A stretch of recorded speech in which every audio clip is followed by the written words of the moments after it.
விடுதலை சிறுத்தைகள் பேசுகிற அரசியலும் பெரியார் பேசிய அரசியலும் ஒன்றுதான். அம்பேத்கர் அரசியலும் பெரியார் அரசியலும் ஒன்றுதான். பெரியார் அரசியலை நீ சிதைப்பாய் என்றால் அது அம்பேத்கர் அரசியலையும் சிதைப்பதை போய் முடியும். திராவிட அரசியலை விமர்சிக்கிற போது நாம் தலையிடுகிறோம்.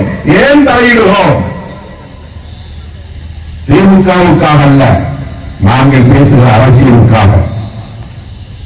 திராவிட அரசியல் என்பது திராவிட முன்னேற்ற கழகம் மட்டுமே பேசுகிற அரசியல் அல்ல, அது புரட்சியாளர் அம்பேத்கர் பேசிய அரசியல் தான்.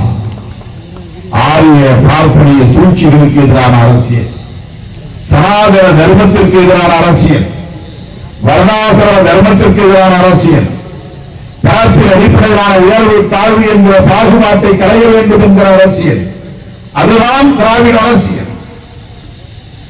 ஆகவே திராவிட அரசியலை சிதைக்க முயற்சிக்கிறார்கள் என்றால் அம்பேத்கரின் அரசியலை சிதைக்க முயற்சிக்கிறார்கள் என்று பொருள். எனவே நாம் தலையீடு செய்கிறோம். பாரதிய ஜனதாவையும் RSS உள்ளிட்ட சம்பரிவார்களையும் நாம் விமர்சிப்பதற்கு அம்பேத்கர் முன்மொழிந்த கோட்பாடுகள் தான் முதன்மையான காரணம். நாங்கள் அந்த கோட்பாடுகளை உள்வாங்கி இருக்கிறோம். அதன் உண்மையான விழுமியங்களோடு உள்வாங்கி இருக்கிறோம். அம்பேத்கர் என்ன நினைத்தாரோ அதை அப்படியே நாங்கள் உள்வாங்கி இருக்கிறோம். அவர் என்ன கனவு கண்டாரோ அதை நனவாக்க வேண்டும் என்கிற அந்த பொறுப்புணர்வோடு தரத்தில் இருக்கிறோம்.